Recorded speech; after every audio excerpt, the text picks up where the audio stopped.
Shalom, shalom, peace and blessings, all praise to the Most High. So, I'm here again finna do this part 2 and go in more depth on Daniel chapter 12 for more clarity on what I was speaking about in my last video. So, I'm gonna start at the top of chapter 12 just for some context.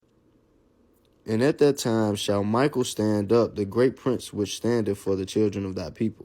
And there shall be a time of trouble, such as never was since there was a nation, even to that same time. And at that time thy people shall be delivered, every one that shall be found written in the book. So that's the context. And verse 4 says, But thou, O Daniel, shut up the words and seal the book, even to the time of the end. Many shall run to and fro, and knowledge shall be increased.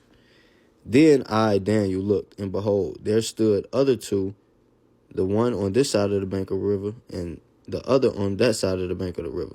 And one said to the man clothed in linen, which was upon the waters of the river, How long shall it be to the end of these wonders? So in my last video, I left off talking about the Dome of the Rock and how it plays a part in the end times. So I'm going to start off. Verse 7 is key to understanding before we even get into that. It says, And I heard the man clothed in linen, which was upon the waters of the river, when he held up his right hand and his left hand unto heaven, and swore by him that lived forever, that it shall be for a time, times and a half. And when he shall have accomplished to scatter the power of the holy people, all these things shall be finished. And I heard, but I understood not. Then I said, O my Lord, what shall be the end of these things? And he said, Go thy way, Daniel, for the words are closed up and sealed until the time of the end.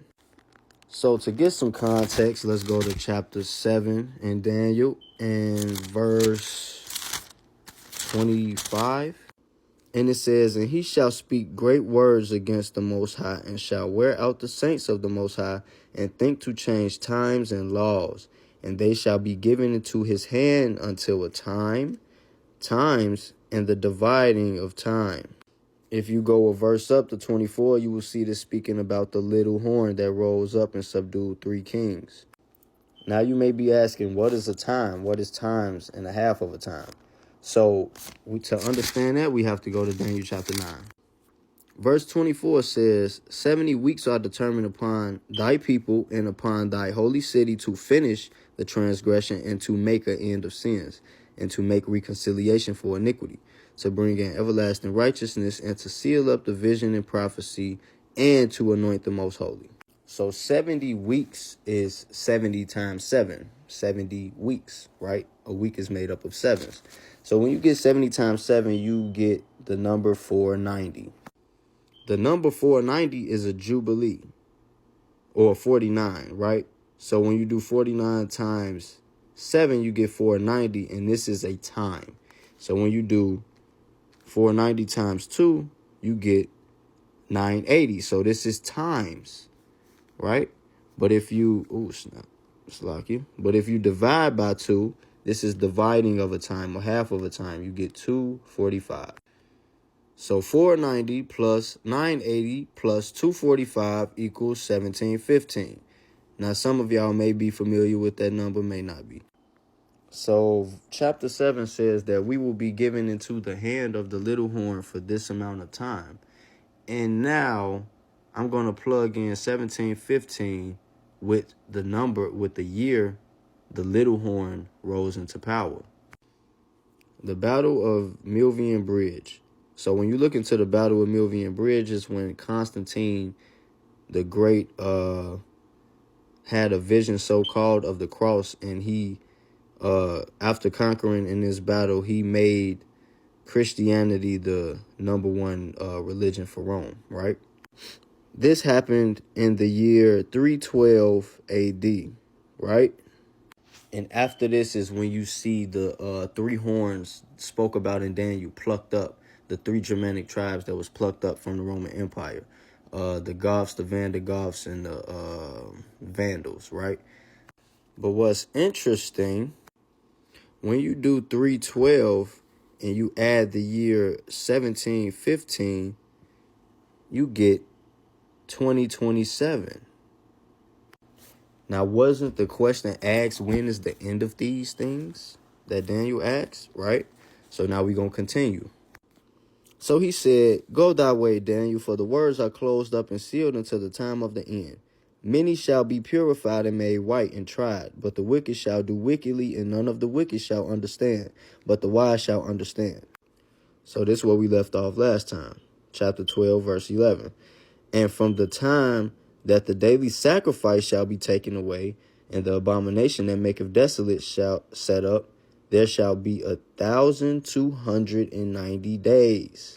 So now he give us the time that we will be in the little horn's hand, and he give us a time of when it's all gonna come to an end. And we did 312 plus 1715, the time we will be in his hands, and we get to 2027. And now we're at the part of the dome of the rock where the daily sacrifice being set up and the abomination that maketh desolate being set up. So if you look at Daniel, the context of him when he wrote these things, it would make sense that the daily sacrifice being taken away was when they were carried away into Babylon, which was in 606 BC, right?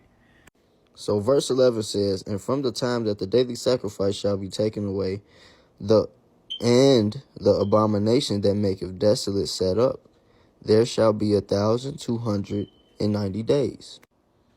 So when you plug in the number that the scripture give you, which is 1290, and you subtract it from the year the daily sacrifice was taken away, you will land on the year 684.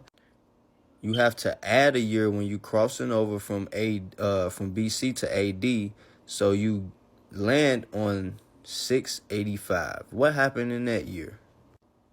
This is the Dome of the Rock. It looked like that picture from the video in Avatar, right? So, original construction of the Dome of the Rock. It says the initial octagon structure of the Dome of the Rock it's been still the same today.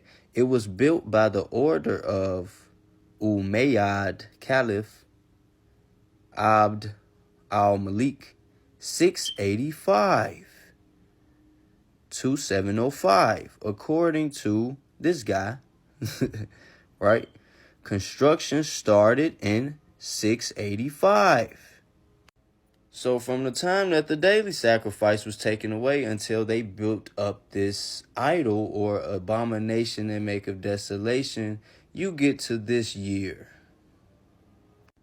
So from the time of the daily sacrifice being taken away to the abomination that maketh desolation, there shall be 1,290 days. Now watch this. "Blessed is he that waiteth, and cometh to the 1,335 days."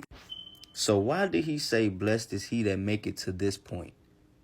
Because this point and then the number of the sequence that he just gave you, when you add that to the year 685, it will put you at the point and start of when the Great Tribulation starts and when this information that was sealed be revealed. So the number that he gave us was 1,335. So when you do 1335 and you add the year 685, you get 2020. Blessed is he who come to this day, right? So we end up landing on 2020, and the first number that we got after Daniel asks, "When shall be the end of these things?" we got 2027. Ain't that a 7-year difference? And now look at the time we're in. Verse 13, "But go thy way till the end be, for thou shalt rest, and stand in the lot at the end of the days." So this is something Daniel didn't even get the full revelation of, because it was for our generation. Because we are in the midst of the last week, just like the Messiah was crucified in the midst of his last week. That was the start of the 4090 prophecy, the 490 prophecy. And these times are the fulfillment of the whole thing. Part 3 coming soon about the midst of the week.